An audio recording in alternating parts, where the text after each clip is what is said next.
Sophie nettoyait la galerie d'art du manoir de Valois quand elle aperçut le portrait datant de 1750. Le seau lui échappa des mains. L'eau se répandit sur le sol de marbre centenaire, mais elle ne remarqua rien. Ses mains tremblaient. Ses yeux ne pouvaient se détacher de cette peinture à l'huile. Sur la toile, une femme la regardait. Une femme avec son visage.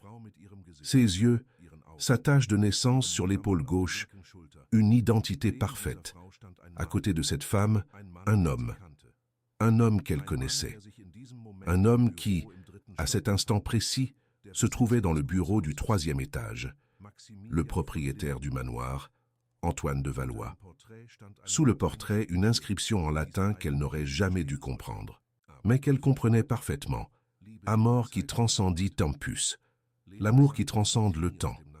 Sophie s'effondra à genoux sur le sol mouillé, parce qu'elle reconnaissait aussi la robe bleue céleste de la femme sur le portrait. C'était la même robe qu'elle portait dans ses rêves depuis l'âge de 6 ans. La même robe qu'elle dessinait compulsivement dans ses cahiers d'enfants. La même robe qu'elle n'avait jamais vue nulle part, jusqu'à cet instant. Si vous avez déjà eu l'impression de connaître quelqu'un que vous venez de rencontrer, si vous avez déjà croisé le regard d'un inconnu et ressenti des siècles de familiarité, alors vous comprendrez ce qui s'est passé dans ce manoir. Et si vous n'avez jamais rien ressenti de tel, peut-être que cette histoire changera votre façon de voir le monde. Tout avait commencé 3 jours plus tôt. Sophie Dubois avait 29 ans, un fils de 4 ans atteint de leucémie, et aucun espoir. Son mari était décédé dans un accident du travail 8 mois auparavant. L'assurance avait refusé l'indemnisation pour une simple question technique. Les factures d'hôpital du petit Théo s'accumulaient. Elle avait été licenciée de son emploi de caissière de supermarché lorsqu'elle avait dû s'absenter pour s'occuper de son fils pendant la chimiothérapie. Ce matin de mardi, Sophie se réveilla à 4 heures du matin. Elle regarda Théo dormir. Elle regarda les factures impayées. Elle regarda l'avis d'expulsion. Et elle prit une décision. Elle irait dans le quartier riche de la ville. Elle frapperait à toutes les portes. Elle supplierait qu'on lui offre du travail si nécessaire. N'importe quel travail. Nettoyage, cuisine, jardinage, n'importe quoi. Elle n'avait plus d'orgueil. Elle avait un fils à sauver. À 7 heures du matin. Elle avait déjà frappé à 15 portes. 14 n'avaient même pas ouvert. Une s'était ouverte juste pour lui dire qu'il n'embauchait pas sans référence. À 9 heures du matin. Elle était sur le point d'abandonner quand elle aperçut les grilles, le manoir de Valois. Tout le monde dans la région connaissait cette propriété. Une construction de 1723 qui appartenait à la même famille depuis plus de 300 ans. On disait qu'elle était hantée. On disait que le propriétaire était un homme froid qui ne s'était jamais marié. On disait beaucoup de choses. Sophie se fichait de ce qu'on disait. Elle ne voyait qu'une grande maison qui avait probablement besoin de beaucoup de nettoyage. Elle sonna. Une voix féminine répondit par l'interphone. Une voix de femme âgée. Sophie expliqua qu'elle cherchait du travail. N'importe quel travail. Elle dit qu'elle était veuve, qu'elle avait un fils malade, qu'elle était désespérée. Il y eut un long silence. Puis, le portail s'ouvrit. Sophie marcha à travers les jardins parfaitement entretenus, des roses rouges, des fontaines anciennes, des statues d'anges. Tout semblait appartenir à un autre siècle. Et alors elle sentit une sensation étrange, comme si elle avait déjà parcouru ce chemin auparavant, comme si elle connaissait chaque virage, chaque arbre, chaque pierre. Son cœur commença à battre plus vite. Ses mains commencèrent à transpirer. Elle s'arrêta. Elle regarda autour d'elle, cherchant une explication rationnelle. Peut-être avait-elle vu des photos du manoir quelque part. Peut-être était-ce juste de l'anxiété. Mais quelque chose en elle savait que ce n'était pas ça. Elle continua à marcher jusqu'à la porte principale. Une porte en bois massif avec des sculptures d'anges, avant qu'elle puisse frapper. La porte s'ouvrit. Une femme d'environ 67 ans l'observait. Des cheveux blancs tirés en un chignon élégant.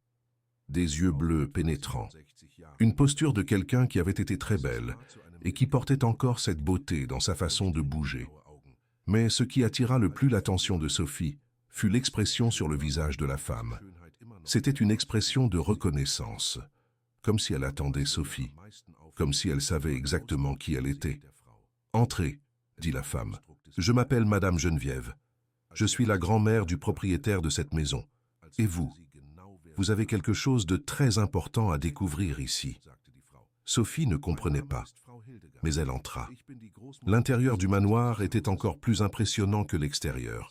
Des sols en marbre, des lustres en cristal, des meubles anciens qui valaient probablement plus que tous les biens que Sophie avait jamais possédés, et des tableaux, des dizaines de tableaux, des portraits anciens sur chaque mur.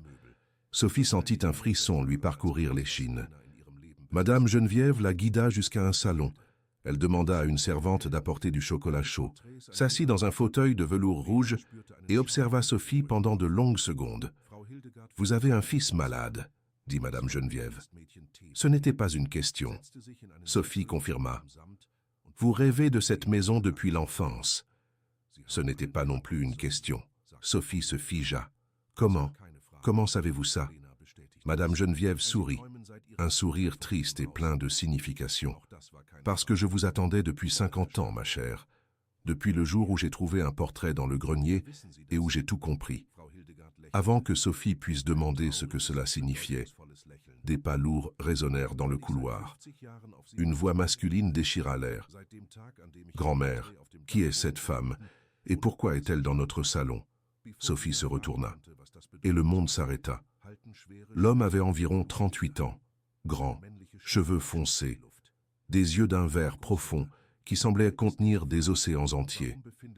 Il portait un costume parfaitement coupé qui coûtait plus que le loyer d'un an de l'appartement de Sophie. Mais ce n'est pas ça qui lui coupa le souffle, c'était la sensation. La même sensation qu'elle avait ressentie dans le jardin, multipliée par 1000. Comme si chaque cellule de son corps reconnaissait cet homme. Comme si son âme criait un nom que son esprit ne connaissait pas. Antoine de Valois regarda Sophie. Et la tasse de chocolat chaud qu'il tenait lui échappa des mains. Elle se brisa sur le sol. Il ne bougea pas pour nettoyer, ne s'excusa pas. Il resta juste là, immobile, la regardant comme s'il avait vu un fantôme. « Vous » murmura-t-il. Sa voix n'était qu'un souffle. Madame Geneviève observait tout avec des larmes dans les yeux. Antoine chancela, s'appuya contre le mur. Sa respiration était irrégulière. « C'est impossible, » murmura-t-il. « Je vous ai vu, en rêve, toute ma vie. Ce visage, ces yeux, cette... » Il s'arrêta. Ses yeux s'étaient fixés sur l'épaule gauche de Sophie.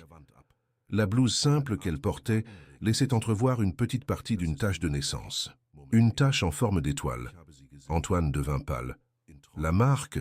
dit-il. « La marque de l'étoile. » Sophie instinctivement couvrit son épaule. « Comment connaissez-vous ma marque ?» Antoine ne répondit pas. Ses yeux étaient fixes. Son esprit semblait être ailleurs, ou à une autre époque. Madame Geneviève se leva. « Antoine, dit-elle d'une voix ferme, il est temps pour toi de connaître la vérité. La vérité que je t'ai cachée toute ta vie pour te protéger. Mais maintenant qu'elle est là, je ne peux plus rien dissimuler. Quelle vérité ?» La voix d'Antoine était celle de quelqu'un au bord du précipice. « Venez avec moi, tous les deux. » Madame Geneviève se dirigea vers un couloir que Sophie n'avait jamais vu. Antoine et Sophie échangèrent un regard.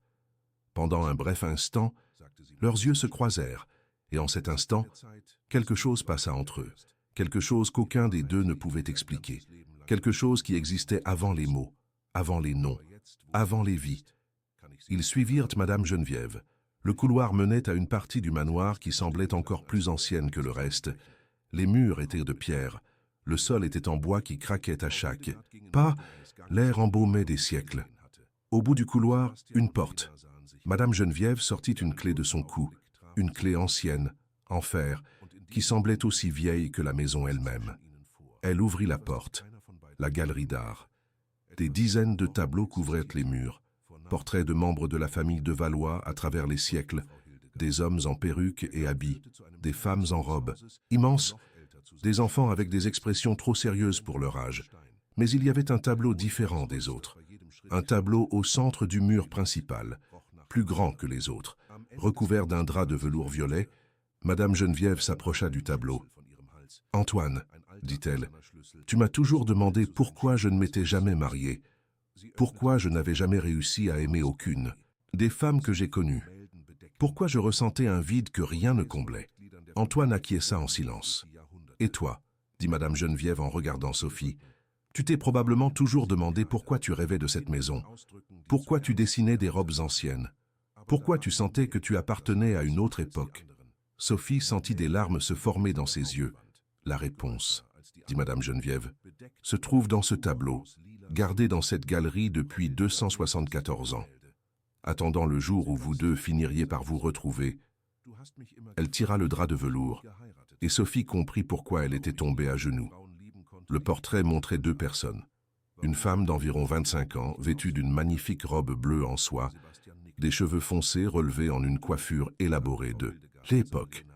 Et sur l'épaule gauche, visible à travers le décolleté de la robe, une tache de naissance en forme d'étoile.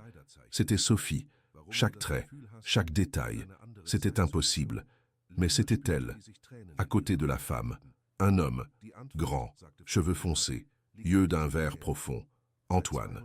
Dans le bas du tableau, une inscription en latin. Amor vencit tempus, l'amour qui triomphe du temps. Et la date, 1750. Antoine tomba à genoux à côté de Sophie. Tous deux regardèrent le portrait. Tous deux tremblaient. Tous deux pleuraient sans s'en rendre compte. « Je me souviens », murmura Sophie. Sa voix ne semblait pas être la sienne. Je me souviens de cette robe. Je me souviens d'avoir posé pour ce portrait. Je me souviens. Elle se tourna vers Antoine. Je me souviens de toi. Antoine la regardait comme si elle était la seule chose réelle dans l'univers. Isabelle, dit-il, et le nom traversa les siècles. Sophie sentit comme si un éclair l'avait frappée. Des souvenirs qui n'étaient pas les siens inondèrent de son esprit. Des images, des sons, des odeurs. Une vie entière qu'elle n'avait jamais vécue, mais qui était plus réelle que tout ce qu'elle avait jamais expérimenté.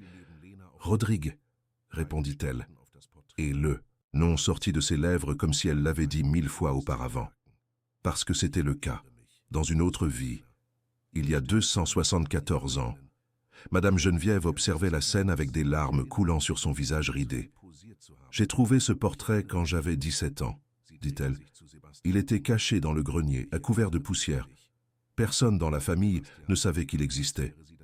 Quand j'ai demandé à ma grand-mère, elle a dit que c'était une légende, une histoire d'amour interdit qui s'est terminée en tragédie. Quelle histoire! La voix d'Antoine était presque un murmure. L'histoire de Don Rodrigue de Valois et Isabelle Mendoza. Madame Geneviève s'assit sur une chaise ancienne. En 1750, ce manoir appartenait au vice-roi. Son fils était Don Rodrigue, un homme qui avait tout, sauf le bonheur. Jusqu'au jour où une jeune femme est venue travailler à la maison comme dame de compagnie. Elle s'appelait Isabelle. Sophie sentit. Son cœur se serrait. Ils tombèrent amoureux en secret, continua Madame Geneviève. Un amour impossible. Il était le fils du vice-roi. Elle était la fille d'un commerçant ruiné.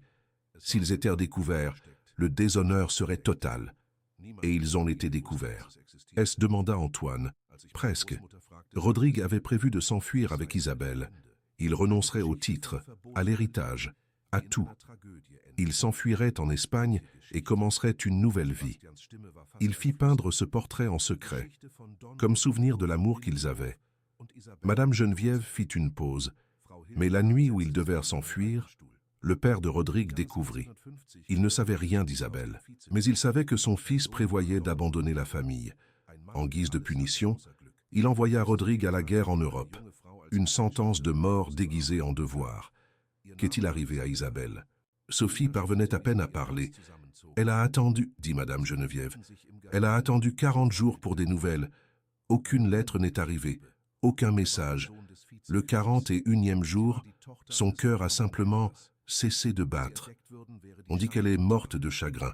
Les médecins de l'époque n'avaient pas d'autre explication. Et Rodrigue, il est mort au combat 3 mois plus tard. On dit qu'il s'est jeté devant une épée ennemie, qu'il ne voulait plus vivre. La dernière chose qu'il a écrite était une lettre qui n'a jamais été envoyée. Une lettre pour Isabelle. Madame Geneviève se leva et se dirigea vers une armoire ancienne dans le coin de la galerie. J'ai trouvé cette lettre avec le portrait. Elle ouvrit l'armoire et sortit une enveloppe jaunie par le temps. Je ne l'ai jamais montrée à personne. Je ne l'ai jamais racontée à personne. Parce que la lettre disait quelque chose qui m'a effrayé toute ma vie. Quelque chose que je ne pouvais pas expliquer. Jusqu'à aujourd'hui, elle tendit l'enveloppe à Antoine. Avec des mains tremblantes, il l'ouvrit. Le papier était fragile. L'encre était estompée, mais encore lisible. L'écriture était élégante, d'une autre époque. Antoine commença à lire à voix haute. « Ma bien-aimée Isabelle, si cette lettre te parvient, cela signifie que je ne suis plus de ce monde. Mais cela n'a pas d'importance, parce que je sais quelque chose que la plupart des gens ignorent. La mort n'est pas la fin, c'est juste une porte. Et je te promets, mon étoile, que je franchirai autant de portes. Qu'il le faudra, je te retrouverai dans une autre vie, dans un autre corps, à une autre époque. Tu me reconnaîtras à mon regard, et je te reconnaîtrai à la marque d'étoile sur ton épaule. La marque que j'ai embrassée 1000 fois, la marque qui signifie que tu es à moi. Pas dans cette vie, mais dans toutes les vies à venir. Attends-moi, parce que je reviendrai. Et cette fois, rien ne nous séparera. Ton éternellement. Rodrigue. Antoine s'arrêta de lire. Le silence dans la galerie était absolu. Sophie regarda sa tache de naissance, la marque en forme d'étoile, la marque qu'elle avait depuis sa naissance, la tache, que les médecins n'ont jamais su expliquer. Et puis, elle a regardé Antoine. Il la regardait en retour. Et tous les deux ont su. Ils n'étaient pas des étrangers. Ils ne l'avaient jamais été. C'étaient deux âmes qui s'étaient fait une promesse. Il y a 274 ans, deux âmes qui avaient traversé la mort, le temps, et la distance impossible entre le XVIIIe et le XXIe siècle. Pour finalement se retrouver, un mardi matin, elle, avec un seau de nettoyage à la main, lui, avec 274 ans d'attente dans le regard, et le portrait de 1750, comme témoin silencieux d'une promesse qui a traversé les siècles. Mais l'histoire ne faisait que commencer. Parce que se souvenir d'une vie passée, c'est une chose. Décider quoi faire de ce souvenir, c'en est une autre, complètement différente. Et Antoine et Sophie étaient sur le point de découvrir que certaines forces tenteraient de les séparer à nouveau.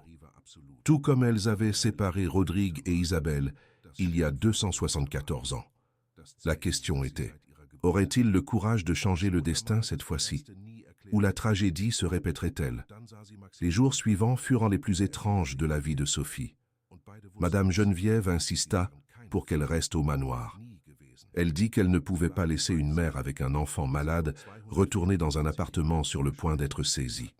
Elle dit qu'il y avait des chambres libres. Elle dit que c'était le minimum. Mais Sophie savait qu'il y avait plus. Madame Geneviève l'observait constamment, avec ses yeux bleus qui semblaient voir au-delà du visible. Comme si elle attendait quelque chose, comme si elle savait quelque chose qu'elle n'avait pas encore révélé. Antoine tenta de garder ses distances. Pendant les 3 premiers jours, il évita Sophie. Il partait tôt travailler, revenait tard, s'enfermait dans son bureau. Lorsqu'ils se croisaient dans les couloirs, il détournait le regard.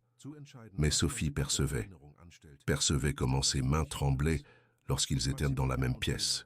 Percevait comment sa respiration changeait lorsqu'elle passait près de lui. Percevait les regards furtifs qu'il lançait lorsqu'il pensait qu'elle ne la voyait pas. Il se battait contre quelque chose qu'il ne pouvait pas expliquer.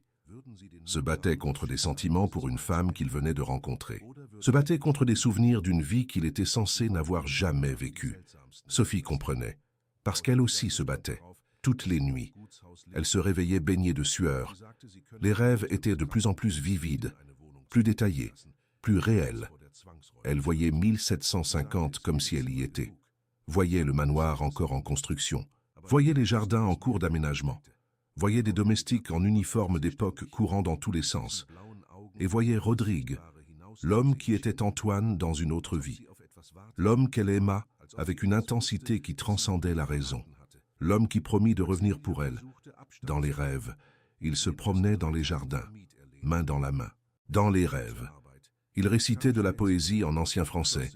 Dans les rêves, Il embrassait la tache de naissance en étoile sur son épaule et jurait que rien ne les séparerait. Mais quelque chose séparait toujours. Les rêves se terminaient toujours de la même manière, avec Rodrigue arraché de ses bras, avec des soldats l'emmenant, avec elle criant un nom qui résonnait à travers les siècles. Sophie se réveillait en pleurant, et tous les matins, lorsqu'elle descendait prendre un chocolat chaud, elle trouvait Antoine assis à la table, avec des cernes profonds, avec le regard de quelqu'un qui n'avait pas non plus dormi. Il faisait les mêmes rêves. Le 4e jour, ça arriva. Sophie était dans la bibliothèque, cherchant un livre à lire. Théo s'était endormi après une session de jeu avec Madame Geneviève, qui s'était inexplicablement attachée au garçon comme s'il était son propre arrière-petit-fils. La bibliothèque du manoir était immense. Des étagères jusqu'au plafond, des livres de tous les siècles, une odeur de papier ancien et de bois noble. Sophie était sur une échelle, essayant d'atteindre un livre sur l'étagère la plus haute. Lorsqu'elle entendit la porte s'ouvrir, Antoine entra. Il ne la vit pas immédiatement. Il était absorbé dans ses pensées. Il marcha jusqu'à la fenêtre et resta à regarder les jardins. Sophie resta paralysée sur l'échelle, sans savoir si elle devait parler, sans savoir si elle devait descendre, sans savoir quoi faire. Alors, il commença à parler. « Je ne crois pas à la réincarnation, » dit Antoine. Sa voix était basse, comme s'il parlait à lui-même. « Je n'y ai jamais cru. J'ai toujours été un homme de logique, de chiffres, de faits prouvés. » Il fit une pause. « Mais je l'ai vu en rêve depuis l'âge de 5 ans. Toujours le même visage, toujours les mêmes yeux, toujours la même tache en forme d'étoile. Je pensais que c'était un fantasme infantile.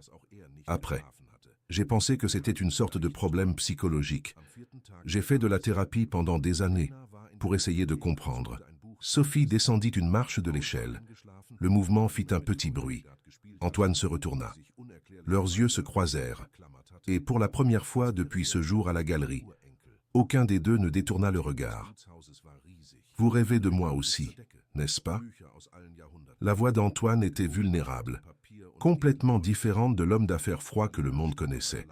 Sophie acquiesça. « Depuis que je suis enfant, dit-elle, je voyais un homme avec vos yeux. Il m'appelait, mon étoile. Il me promettait qu'il reviendrait. » Antoine marcha jusqu'à l'échelle. Il resta debout au pied de celle-ci, regardant vers le haut. « Je ne sais pas quoi faire avec ça, » confessa-t-il. « Je suis un homme pratique. J'administre des entreprises. Je prends des décisions basées sur des données. Et maintenant j'ai des souvenirs d'une vie que j'ai vécue il y a 274 ans. Des souvenirs d'avoir aimé une femme que je, théoriquement, connais depuis moins d'une semaine. Je sais, dit Sophie. Je ne sais pas non plus quoi faire. » Elle descendit une marche de plus, puis une autre. Maintenant, ils étaient à presque au même niveau.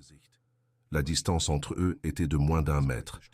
Sophie pouvait sentir la chaleur qui émanait de son corps, pouvait sentir son parfum, pouvait sentir son cœur battre la chamade, parce que le sien battait pareil. Antoine leva la main, hésita, puis toucha son visage. Ce fut comme allumer une allumette dans un réservoir d'essence. Des souvenirs explosèrent. Sophie vit tout. Vit le premier jour où Isabelle arriva au manoir. Vit le premier regard entre elle et Rodrigue. Vit les semaines de passion cachée. Vit les baisers volés dans les couloirs. Vit les promesses murmurées au clair de lune. Antoine vit tout aussi. Ses yeux étaient écarquillés. Ses mains tremblaient. Des larmes coulaient sur son visage sans qu'il s'en rende compte. « Je me souviens, » dit-il. « Je me souviens de tout, de chaque jour, de chaque nuit, de chaque promesse. » Sophie prit sa main, la main qu'elle avait tenue il y a 274 ans, la main qui avait promis de ne jamais lâcher, la main qui avait été arrachée de la sienne lorsque des soldats emmenèrent Rodrigue. « Je suis morte en t'attendant, » dit Sophie. Les mots sortirent sans qu'elle y pense. C'étaient des mots d'Isabelle, des souvenirs d'Isabelle. 40 jours j'ai attendu, 40 jours sans manger correctement, 40 jours à regarder la route, attendant que tu reviennes. Antoine la tira près de lui. J'ai essayé de revenir, dit-il. Sa voix était celle de Rodrigue maintenant. 2 siècles et demi de douleur comprimées dans chaque mot. J'ai essayé de déserter. J'ai essayé de fuir. Mais ils m'ont rattrapé. Ils m'ont renvoyé au front. Et quand j'ai reçu la nouvelle de ta mort, il n'a pas pu terminer sa phrase. Sophie l'a serré dans ses bras. Et dans cette étreinte, 2 vies se sont fusionnées. Passé et présent. 1750 et 2024. Théo et Antoine, Isabelle et Sophie. Ce n'étaient pas 4 personnes. C'étaient 2 âmes. Les 2 mêmes âmes. Enfin réunies. Le moment fut interrompu par une voix. Antoine. Ils se sont séparés rapidement. Sur le seuil de la bibliothèque se tenait une femme, grande, blonde, vêtue de vêtements de haute couture, des yeux bleus glacials qui lacéraient comme des couteaux. Valentine, dit Antoine. Son nom sonna comme un poison. La femme entra dans la bibliothèque comme si elle en était la propriétaire. Ses talons hauts claquaient sur le parquet. Son parfum cher envahit la pièce. « Alors c'est vrai ce qu'on raconte ?» dit Valentine. Elle dévisagea Sophie de haut en bas avec un mépris à peine dissimulé. « Tu as fait emménager la bonne dans le manoir ?» Les employés commençaient à commérer. « Ce n'est pas une employée, » dit Antoine. Sa voix avait changé. C'était de nouveau l'homme d'affaires froid. Le mur était remonté. « Ah bon ?» Valentine sourit.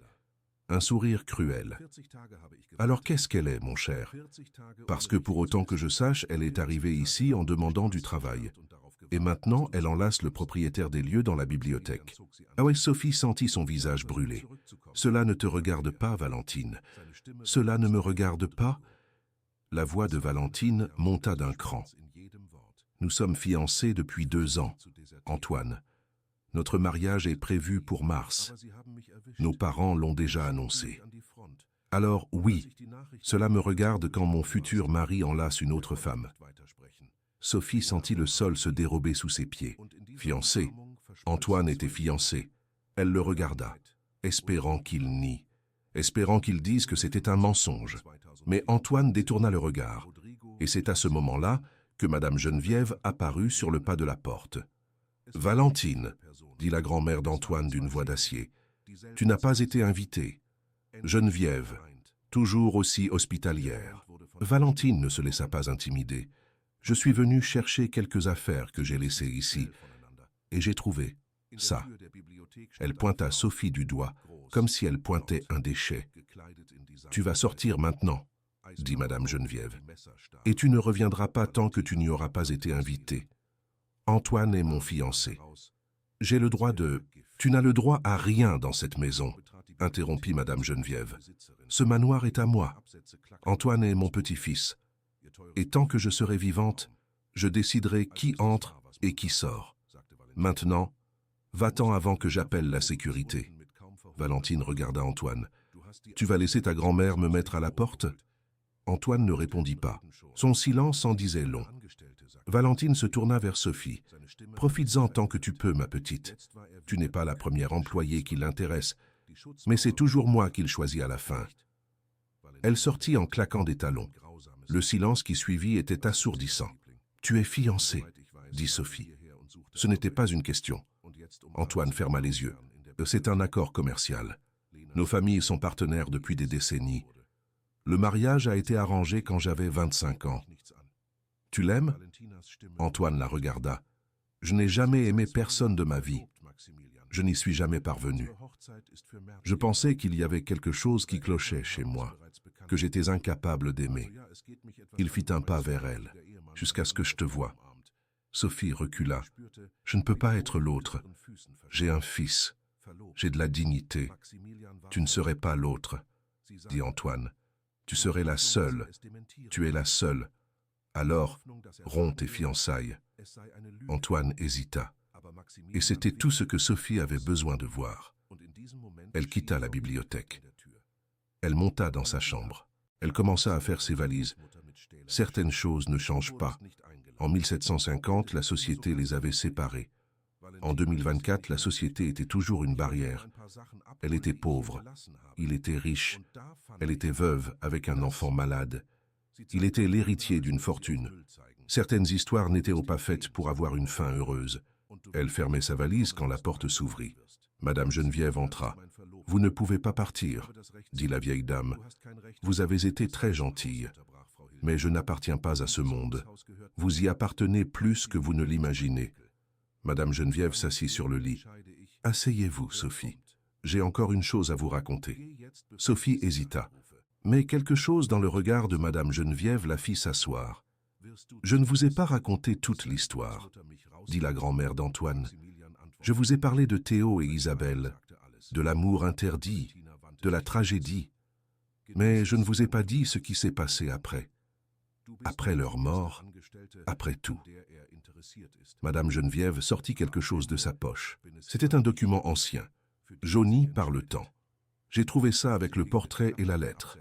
C'était dans une enveloppe scellée à la cire, avec des instructions pour n'être ouverte que lorsque la tache de naissance en forme d'étoile reviendrait. Sophie regarda le document.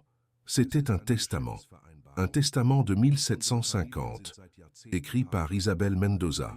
Sophie prit le document d'une main tremblante. Elle commença à lire. « Moi, Isabel Mendoza, en pleine possession de mes facultés, laisse enregistrer dans ce testament ma dernière volonté. Si mon bien-aimé Théo tient sa promesse et revient pour moi dans une autre vie, qu'il trouve dans ce document la vérité que je n'ai jamais eu le courage de raconter. Je n'étais pas seulement la fille d'un commerçant désargenté. J'étais la fille légitime de Don Fernando de Sandoval, gouverneur de la province, fruit d'un amour secret avec ma mère avant qu'elle n'épouse mon père adoptif. Don Fernando m'a reconnu en secret et m'a laissé un héritage considérable, gardé dans une banque d'Espagne. Cet héritage et tous les biens que je possède, y compris des terres dans la région nord, je les laisse à mon âme sœur, à Théo s'il me trouve dans cette vie, et s'il ne me trouve pas, à qui que je sois quand il finira par revenir, parce que je sais qu'il reviendra, tout comme je reviendrai. Notre amour ne se termine pas avec la mort, notre amour transcende le temps. Signé Isabel Mendoza, le 20e jour du mois de juillet de l'an de grâce 1750. Sophie arrêta de lire. Son esprit était en ébullition. Vous comprenez ce que cela signifie?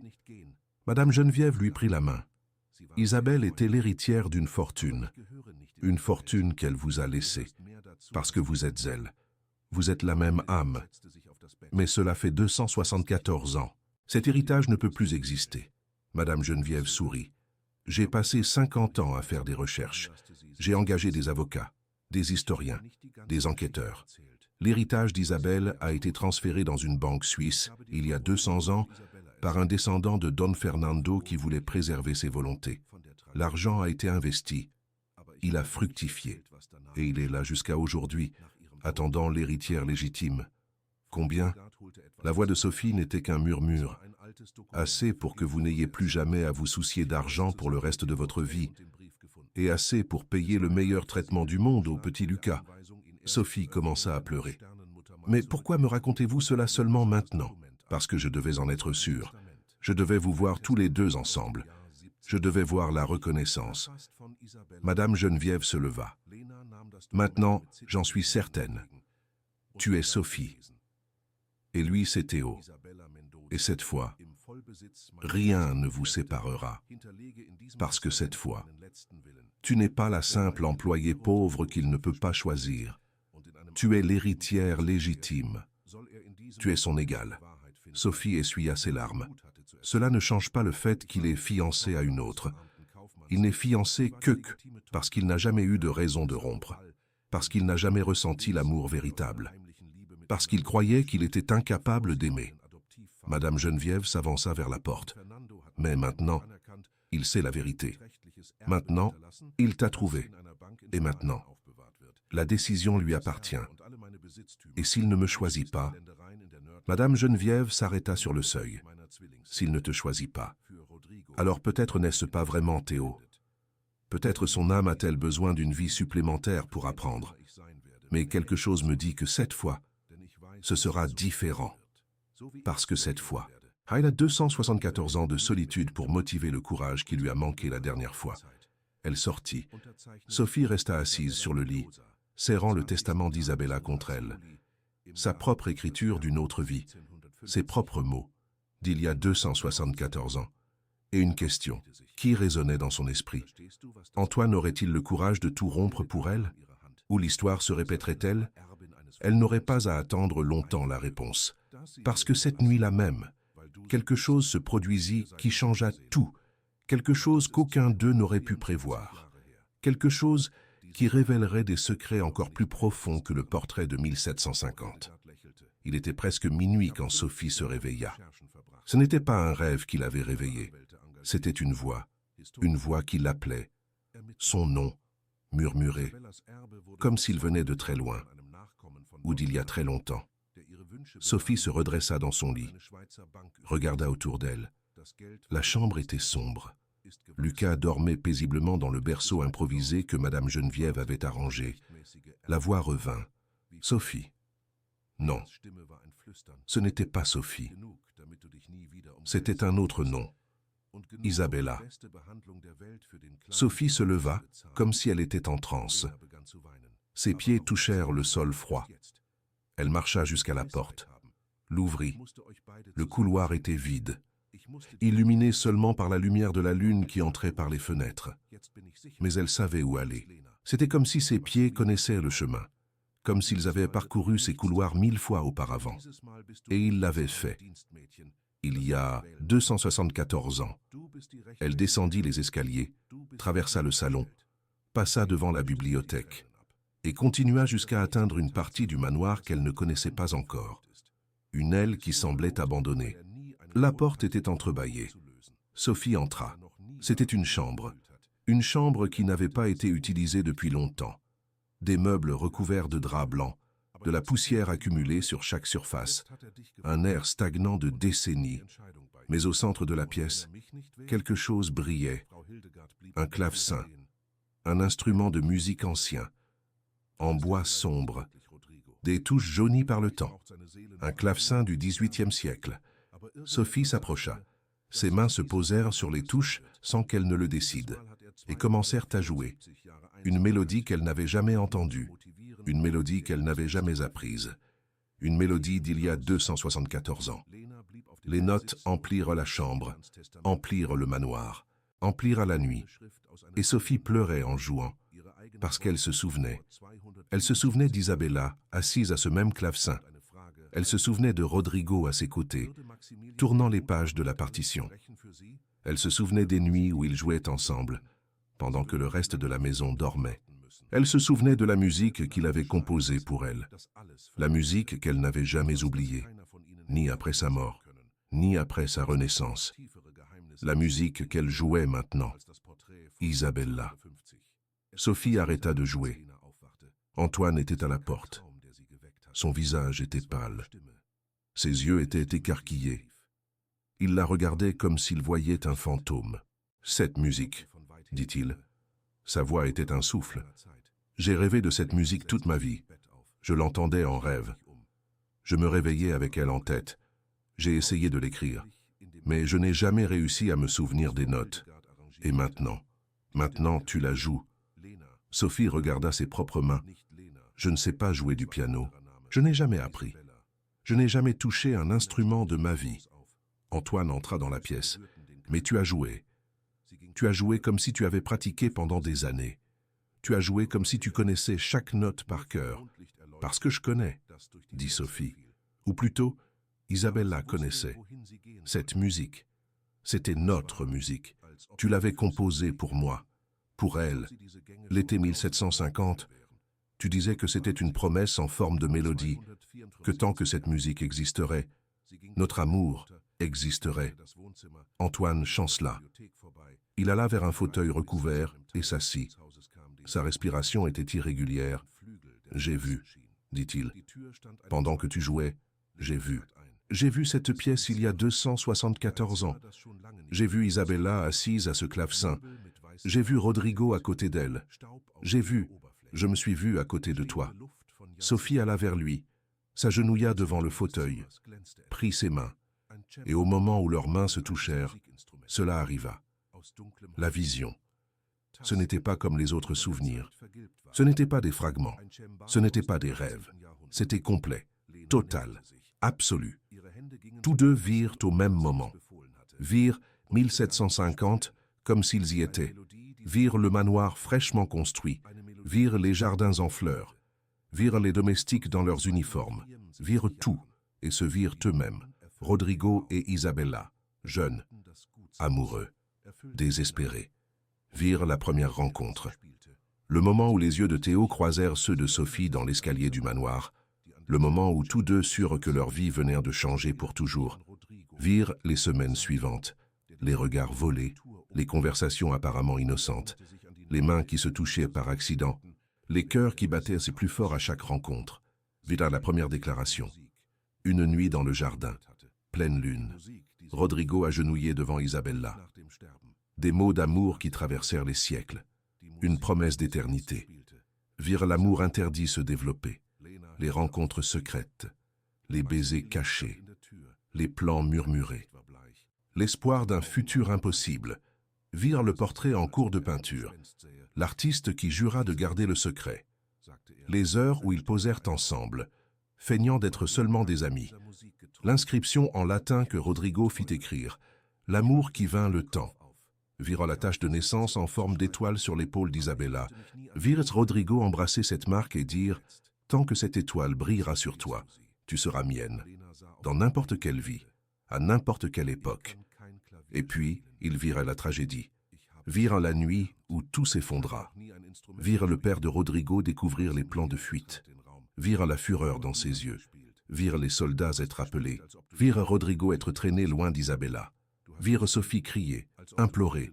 essayer de courir après lui, virent leurs mains se lâcher, les doigts se séparer, le dernier regard avant la séparation. Virent la promesse, « Je reviendrai pour toi », cria Rodrigo alors qu'il était emmené. Dans n'importe quelle vie, à n'importe quelle époque, attends-moi, attends-moi pour toujours. Ils virent Sophie s'effondrer sur le sol. Ils la virent être emportée dans sa chambre. Ils virent les jours qui suivirent, les 40 jours d'attente, les 40 jours de refus de manger, les 40 jours à regarder la route, espérant un retour qui ne viendrait pas. Ils virent le 41e jour. Ils virent Sophie se réveiller avec une douleur dans la poitrine. Ils la virent marcher jusqu'à la fenêtre. Ils la virent contempler les jardins une dernière fois. Ils la virent tomber. Ils virent le moment exact où son cœur s'arrêta. Et ils virent sa dernière pensée. « Je t'attendrai de l'autre côté. Et quand tu reviendras, je serai là. » Antoine et Sophie revinrent au présent avec un cri. Tous deux pleuraient. Tous deux tremblaient. Tous deux étaient collés l'un à l'autre comme s'ils allaient se noyer s'ils se lâchaient. « J'ai vu, » dit Antoine. « J'ai tout vu. J'ai senti tout. La douleur d'être arraché de toi, l'agonie de savoir que tu souffrais, la décision de me jeter devant cette épée parce que je ne voulais pas vivre sans toi. Moi aussi j'ai vu, » dit Sophie. « J'ai senti les 40 jours, chacun d'eux, l'espoir mourant un peu plus chaque jour, et à la fin, la certitude que tu ne reviendrais pas, pas dans cette vie. Mais je suis revenu, » dit Antoine. Il prit son visage entre ses mains. « J'ai mis 274 ans, mais je suis revenu. Et cette fois, rien ne me séparera de toi, rien, ni tes fiançailles. » Antoine la regarda dans les yeux. « Les fiançailles sont rompues demain. » Sophie sentit son cœur s'arrêter. « Tu vas rompre avec Léa. J'aurais dû rompre il y a des années. Je ne l'ai jamais aimée. Je n'ai jamais aimé personne, parce que mon âme savait que tu existais quelque part. Mon âme t'attendait. Et ta famille, tes affaires ?» Antoine la rapprocha de lui. Rodrigue n'a pas eu le courage d'affronter sa famille. Rodrigue s'est laissé faire. Rodrigue t'a perdu par lâcheté. Antoine se leva, l'entraînant avec lui. « Je ne suis pas Rodrigue. Je ne commets pas la même erreur 2 fois, pas en 274 ans. Qu'est-ce que tu vas faire? Je vais tout raconter à Léa, à ma famille, au monde entier s'il le faut. » Antoine lui prit les mains. « Tu es mon âme sœur, littéralement. La preuve est dans cet œillet que tu touches sans jamais l'avoir appris, dans le portrait de 1750, dans la tache de naissance en forme d'étoile sur ton épaule, dans chaque seconde de chaque rêve que j'ai eu dans ma vie. » Sophie pleurait à nouveau. Mais cette fois, c'étaient des larmes différentes. J'ai passé 29 ans à me sentir incomplète. dit-elle. J'ai épousé un homme bien parce que c'était la chose à faire. J'ai eu un enfant que j'aime plus que tout. Mais j'ai toujours senti qu'il manquait quelque chose, qu'il y avait un vide dans ma poitrine que rien ne comblait. Et maintenant, demanda Antoine, maintenant, le vide a disparu. Sophie toucha son visage. Parce que je t'ai retrouvé. Après 274 ans, je t'ai enfin retrouvé. Antoine l'embrassa. Et dans ce baiser, passé et présent, fusionnèrent. Rodrigue et Antoine, Isabelle et Sophie, 1750 et 2024. Tout ne fit plus qu'un. Deux âmes qui s'étaient fait une promesse il y a des siècles. Deux âmes qui se retrouvaient enfin. Deux âmes qui, cette fois, ne seraient plus séparées. Mais il restait encore des obstacles à surmonter. Le lendemain matin apporta la tempête. Léa apparut au manoir de Valois à 8 heures du matin. Cette fois, avec des renforts, ses parents, les avocats de la famille, et une expression qui promettait la guerre. Antoine la reçut dans le salon, seule. Sophie observait de l'étage, cachée derrière un pilier. Madame Geneviève était à ses côtés. « Qu'est-ce qui se passe » murmura Sophie. « Léa a dû découvrir la vision d'hier, » dit Madame Geneviève. « Les employés parlent. Tu m'as humilié, » entendirent-ils Léa crier. « Devant les domestiques, devant tout le monde, tu m'as échangé contre une employée de maison. »« Elle n'est pas employée de maison, » dit Antoine. Sa voix était calme. « Ah non? Alors qu'est-ce qu'elle est ?» Antoine fit une pause, puis dit quelque chose qui fit arrêter Sophie de respirer. « Elle est l'héritière légitime d'Isabelle Mendoza. Elle est la propriétaire d'une fortune plus grande que la mienne. Et elle est la femme que j'aime, la femme que j'ai toujours aimée, la femme que j'aimerai pour le reste de l'éternité. » Le silence qui suivit fut assourdissant. Léa devint pâle. « Tu es devenu fou, » dit-elle. « Réincarnation, âme sœur, amour éternel, tu t'entends parler? Oui, et c'est la vérité. » Le père de Léa s'avança. « Antoine, » dit-il d'une voix habituée à négocier, « soyons raisonnables. Toi et Léa êtes fiancés depuis 2 ans. Le mariage va unir nos familles, va consolider nos entreprises. Tu ne peux pas jeter tout cela par terre à cause d'une aventure. Ce n'est pas une aventure, » dit Antoine. « C'est le destin. C'est 274 ans d'attente. C'est la seule vérité qui compte. Ta famille n'acceptera pas ça, » dit le père de Léa. « Alors ma famille devra apprendre à accepter. » Léa se tourna vers lui. « Tu l'as choisie, elle. Une femme que tu connais depuis 1 semaine, au lieu de moi. »« Je ne la connais pas depuis 1 semaine, » dit Antoine. « Je la connais depuis 274 ans. Je l'ai aimée quand je m'appelais Rodrigue. Je l'ai aimée en mourant sur un champ de bataille en Europe. Et j'ai continué à l'aimer dans chaque vie que j'ai vécue depuis, même sans savoir qu'elle existait. Alors oui, Léa, je la choisis, elle, parce qu'elle n'est pas un choix, elle est qui je suis. » Léa le regarda avec haine. « Tu vas le regretter, » dit-elle. « Tu vas tout perdre. Ta famille va te déshériter. Tes affaires vont s'écrouler. Et quand ça arrivera, ne viens pas pleurer. » Antoine sourit. Un sourire que Sophie ne lui avait jamais vu. Un sourire de paix. « J'ai déjà tout perdu une fois, » dit-il. « Il y a 274 ans, j'ai perdu la femme que j'aimais. J'ai perdu ma vie. J'ai perdu ma chance d'être heureux. Et j'ai passé des siècles à porter cette douleur. Perdre de l'argent, perdre des affaires, perdre mon statut, rien de tout cela ne se compare. Rien de tout cela n'importe. La seule chose qui importe, c'est que, cette fois, je ne la perdrai pas. » Léa claqua la porte en sortant. Ses parents la suivirent. Les avocats restèrent en arrière, échangeant des regards confus. Quand le salon fut vide, Sophie descendit les escaliers. Antoine la vit et lui adressa un sourire. « C'est fini, » dit-il. « Les fiançailles sont rompues. Je suis libre. » Sophie courut vers lui. « Tu es sûr? Tu viens de tout détruire. » « Non. » Antoine la serra contre lui. « Je viens de tout reconstruire. J'ai passé 38 ans à vivre une vie qui n'était pas la mienne, à faire ce qu'on attendait de moi, à être qui on voulait que je sois. Mais je n'ai jamais été heureux. Je ne me suis jamais senti complet, jusqu'à ce que tu apparaisses.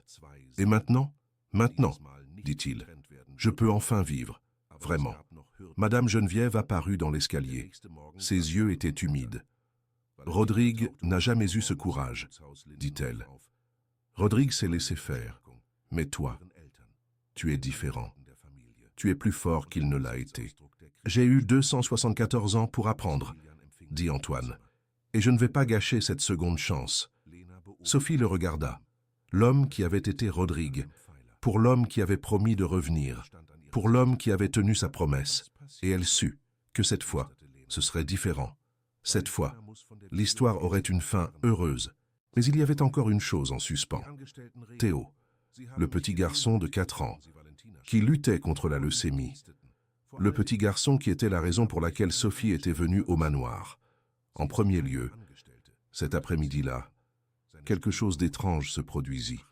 Sophie était dans la chambre avec Théo, quand le garçon se réveilla de sa sieste.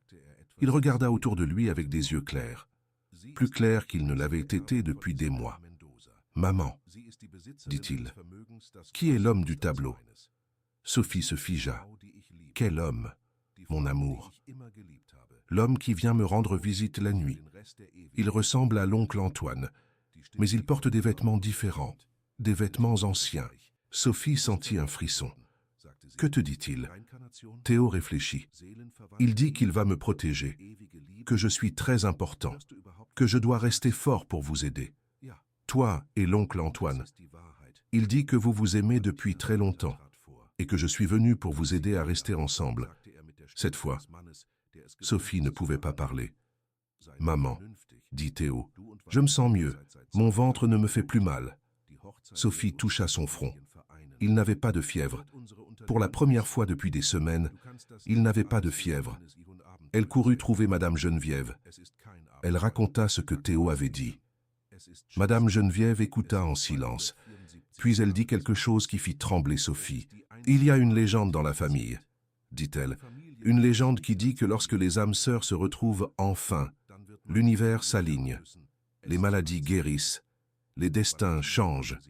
Les malédictions se brisent. Vous pensez que... » « Je pense, dit Madame Geneviève, que votre fils n'est pas malade par hasard. Je pense qu'il est venu au monde pour vous amener à Antoine, pour compléter le cercle. Et maintenant que le cercle est complet, Sophie commença à pleurer. C'était impossible. Tout était impossible. Le portrait, les souvenirs, l'œillet.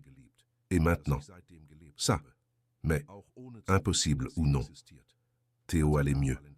Les jours suivants, l'amélioration continua. Les médecins ne pouvaient pas l'expliquer. Les examens montraient que la leucémie régressait. Il n'y avait pas d'explication scientifique. Il n'y avait pas de logique. Il y avait seulement une vérité, que la science ne pouvait pas atteindre, le pouvoir de l'amour à travers le temps. Une semaine après la vision dans la chambre de l'œillet, Antoine et Sophie étaient dans le jardin. Le même jardin où Rodrigue et Isabelle avaient marché, il y a 274 ans. Le même jardin où ils s'étaient déclarés. Le même jardin où ils avaient fait leur première promesse. Antoine s'arrêta près de la fontaine. La même fontaine qui existait en 1750. « Sophie, dit-il, je sais que tout cela est de la folie. Réincarnation, vie passée, promesse de siècle. Cela ressemble à un conte de fées. Cela y ressemble, dit-elle, mais c'est réel. » Antoine prit ses mains. « Je le sens dans chaque cellule de mon corps. Je sais que tu es Isabelle. Je sais que je suis Rodrigue. Et je sais que cette fois, rien ne nous séparera. Comment peux-tu en être si sûr ? Parce que j'ai appris quelque chose durant ces 274 années, dit-il. J'ai appris que l'amour véritable ne se perd pas. Il attend, le temps qu'il faut. Et quand les âmes se retrouvent enfin, rien d'autre n'a d'importance. Ni l'argent, ni la société, ni ce que les autres pensent. Seulement l'amour. » Sophie sourit. « C'est très philosophique pour un homme d'affaires. » Antoine rit. « Peut-être que Rodrigue était poète.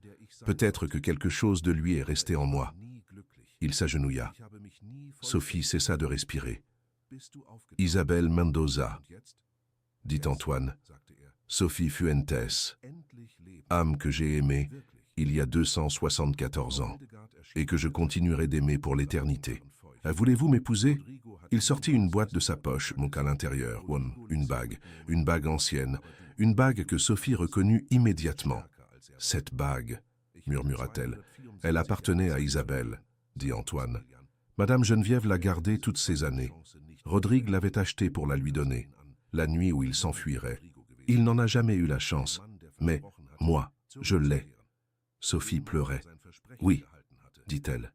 Oui, 1000 fois oui, dans toutes les vies que j'ai vécues, et dans toutes celles que je vais encore vivre. Oui.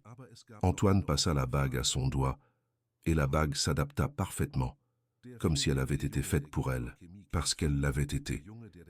Il y a 274 ans. Le mariage fut fixé un mois plus tard. Antoine voulait se marier immédiatement. Mais Sophie demanda du temps. Pas par doute, par respect. Respect pour son fils qui avait besoin de comprendre ce qui se passait. Respect pour la mémoire de son mari décédé. Respect pour elle-même. Antoine comprit. Il avait attendu 274 ans. Il pouvait attendre un mois de plus. Le mois suivant fut un tourbillon. La nouvelle des fiançailles rompues d'Antoine de Valois se répandit dans la ville comme une traînée de poudre. La haute société fut scandalisée. Les journaux à potins publièrent des histoires absurdes. Les affaires de la famille subirent des représailles. Mais Antoine ne s'en souciait pas. Il était en paix, pour la première fois de sa vie. Sa famille réagit comme prévu. Ses parents menacèrent de le déshériter. Ses frères coupèrent les ponts. Ses cousins chuchotaient dans les soirées. Mais Madame Geneviève les affronta. Elle réunit la famille lors d'un dîner formel, montra le portrait de 1750, montra la lettre de Rodrigue, montra le testament d'Isabelle, raconta toute l'histoire. La plupart n'y crurent pas, mais certains regardèrent Antoine et Sophie ensemble, virent la façon dont ils se regardaient, virent la connexion impossible à nier, et commencèrent à douter de leur propre certitude. Le frère cadet d'Antoine fut le premier à accepter. Il vint au manoir, une semaine avant le mariage. « Je ne crois pas à la réincarnation, dit-il, mais je crois à ce que je vois. Je ne t'ai jamais vu heureux, Antoine, jamais, en 38 ans. Je n'ai jamais vu un sourire sincère sur ton visage, jusqu'à maintenant. Qu'est-ce que tu veux dire? Je veux dire que si cette femme est ce qui te fait sourire ainsi, alors c'est la bonne personne.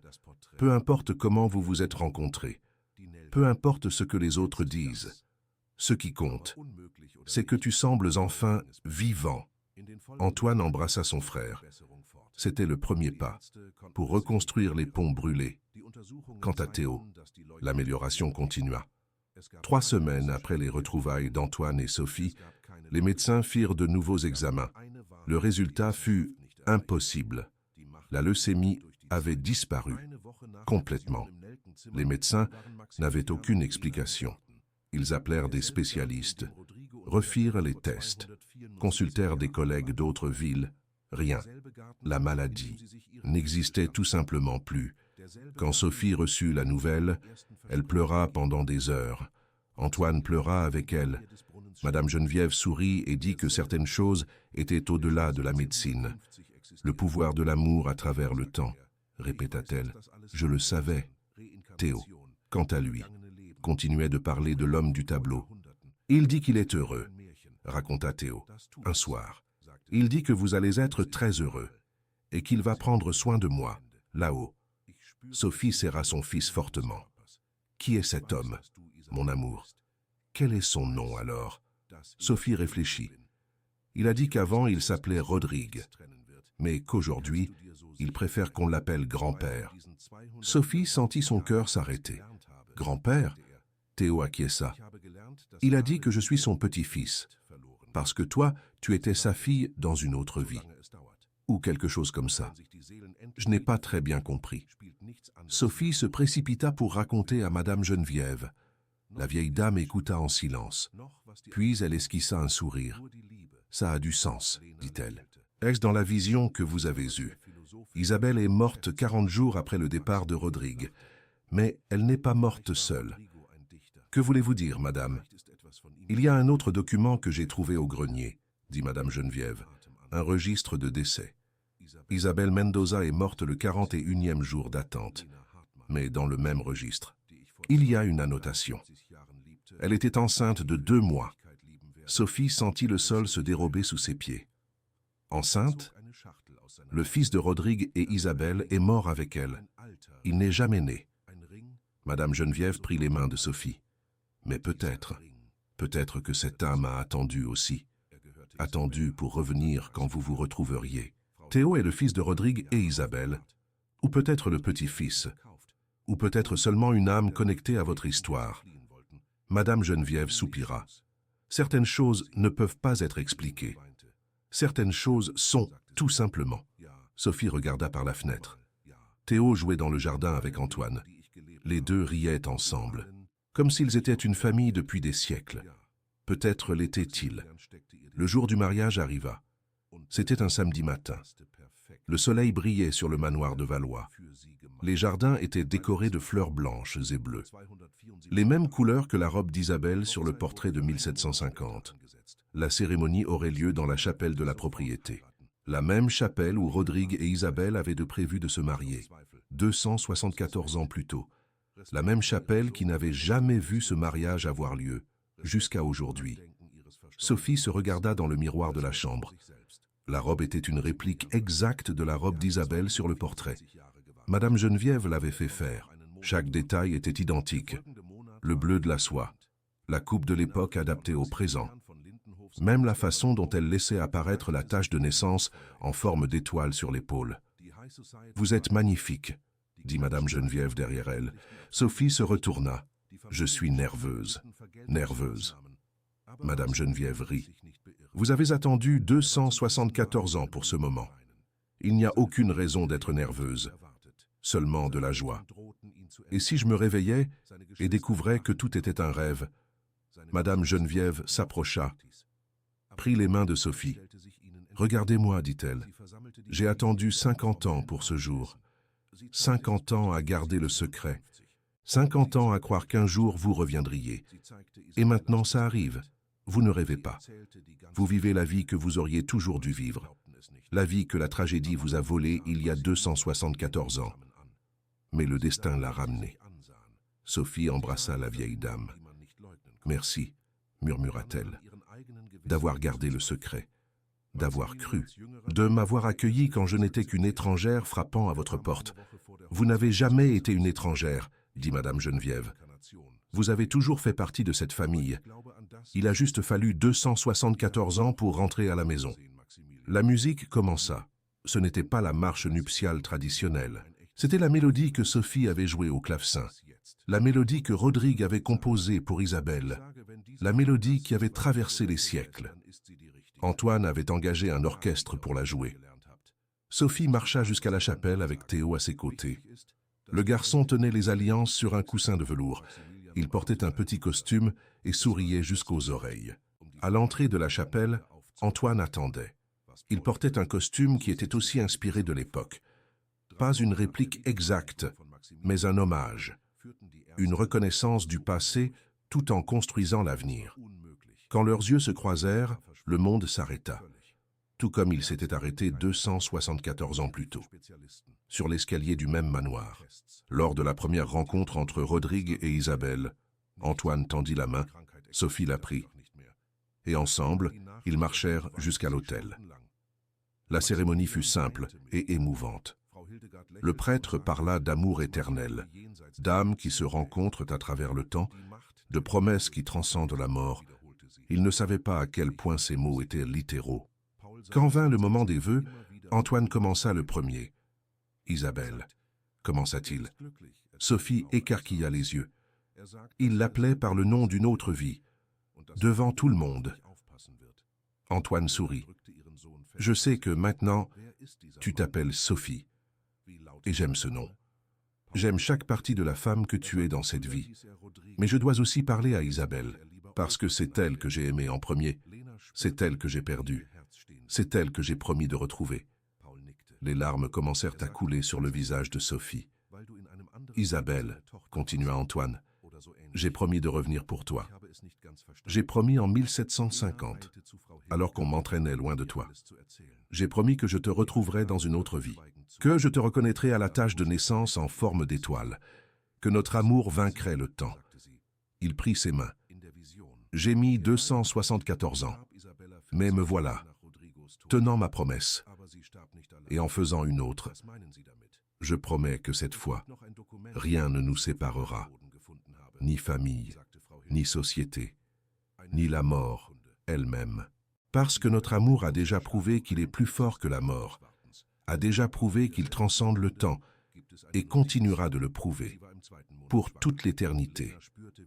La chapelle était silencieuse. Certains invités pleuraient, d'autres semblaient confus, mais personne n'interrompit. Sophie respira profondément. « Rodrigue », dit-elle, et ce fut au tour d'Antoine d'écarquiller les yeux. « Je dois aussi parler à Rodrigue, à la partie de toi qui m'a aimé en premier, à l'homme qui composait des musiques pour moi, qui embrassait ma tache de naissance en forme d'étoile, qui a promis de revenir pour moi. » Elle serra ses mains. « Rodrigue, je t'ai attendu pendant 40 jours. 40 jours à regarder la route. 40 jours à refuser de manger. 40 jours à croire que tu reviendrais. Quand mon cœur s'est arrêté, ma dernière pensée a été pour toi. Mon dernier espoir était qu'un jour, nous nous retrouverions. » Les larmes coulaient sur leur visage. « Et nous nous sommes retrouvés, » continua Sophie. 274 ans plus tard, qu'à moi comme une veuve désespérée frappant à ta porte, toi comme un homme riche qui pensait être incapable d'aimer.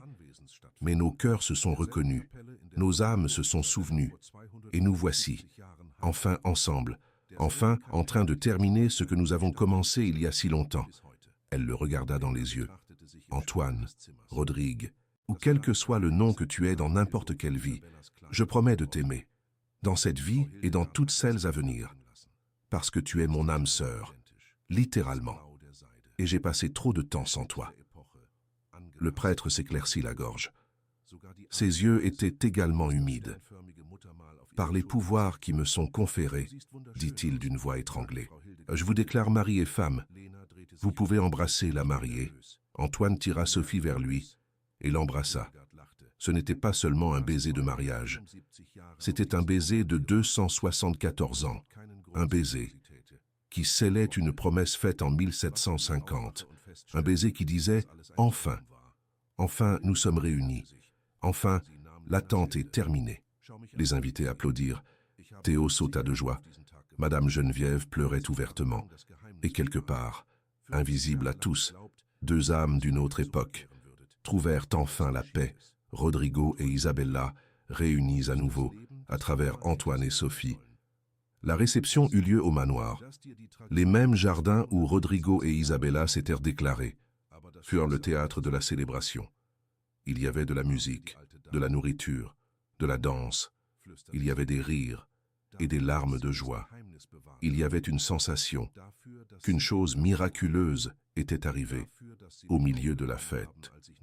Madame Geneviève demanda l'attention de tous. Elle était à côté du portrait de 1750, qui avait été ramené de la galerie pour l'occasion. « J'ai un dernier cadeau pour les mariés, » dit-elle. Tous se turent. Madame Geneviève sortit un document de sa poche. « Ceci est le testament d'Isabella Mendoza, » dit-elle, écrit en 1750, peu avant sa mort.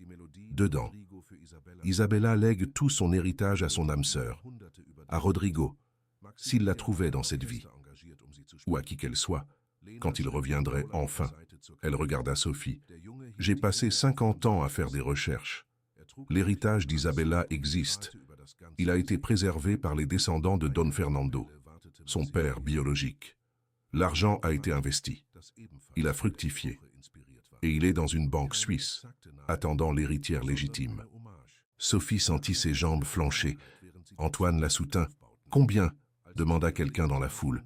Madame Geneviève sourit. « Assez pour que Sophie n'ait plus jamais à se soucier de l'argent.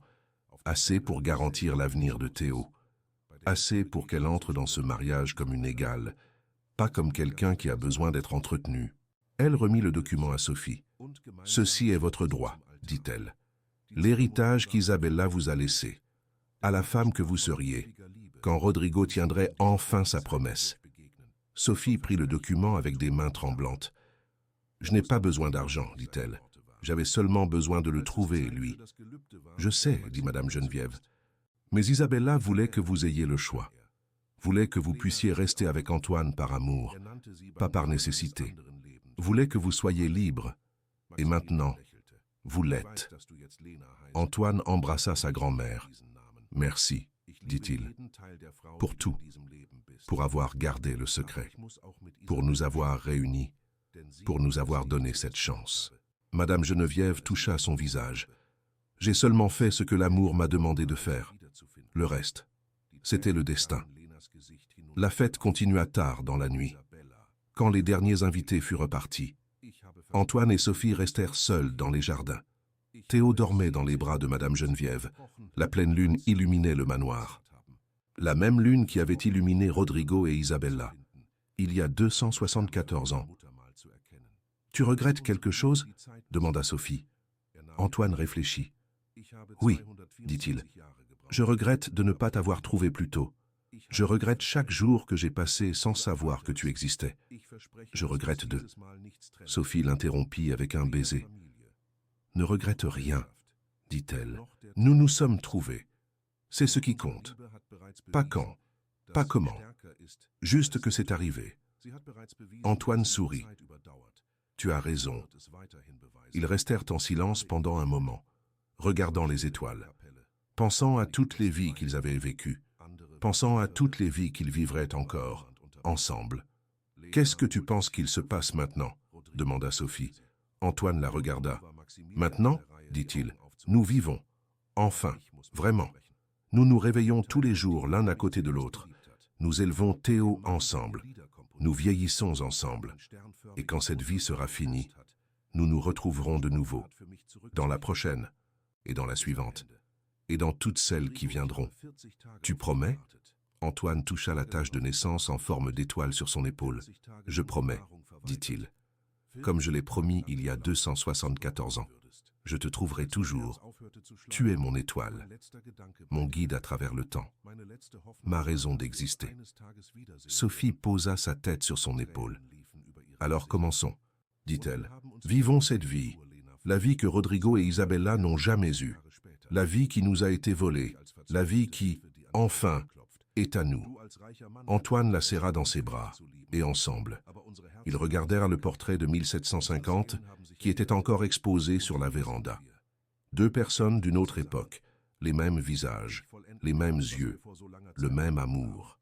274 ans plus tard, la promesse avait été tenue. Rodrigo était revenu pour Isabella. Antoine avait trouvé Sophie. Et l'amour avait vaincu le temps. Si vous êtes arrivés jusqu'ici, vous vous demandez peut-être si cette histoire est réelle.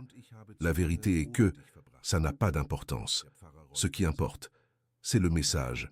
Ce qui importe, c'est de savoir que le véritable amour existe, que des connexions inexplicables arrivent, que certaines âmes sont faites pour se rencontrer. Peu importe le temps que cela prend. Peut-être avez-vous déjà ressenti cela. Peut-être avez-vous regardé dans les yeux de quelqu'un et ressenti des siècles de familiarité.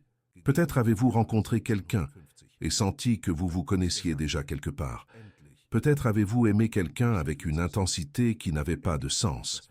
Si vous l'avez senti, alors vous savez que l'amour transcende le temps. Vous savez que certaines promesses sont éternelles. Vous savez que les âmes sœurs se rencontrent toujours, peu importe le temps que cela prend. Antoine et Sophie vécurent heureux pour le reste de leurs jours. Théo grandit sain et fort, comme si la leucémie n'avait jamais existé. Madame Geneviève vécut assez longtemps pour voir ses arrière-petits-enfants naître. Et le portrait de 1750 resta dans la galerie du manoir, désormais accompagné d'un autre portrait. Un portrait d'Antoine et Sophie, le jour de leur mariage, dans la même pose que Rodrigo et Isabella. Deux portraits, 274 ans de différence, mais le même amour dans les yeux, le même destin accompli, la même promesse honorée, l'amour qui vainc le temps. Et vous, avez-vous déjà trouvé votre âme sœur? Avez-vous déjà ressenti une connexion que vous ne pouviez pas expliquer? Avez-vous déjà regardé dans les yeux de quelqu'un et vu des siècles d'histoire? Racontez-nous dans les commentaires. Parce que toute histoire d'amour mérite d'être racontée, surtout celle qui traverse le temps.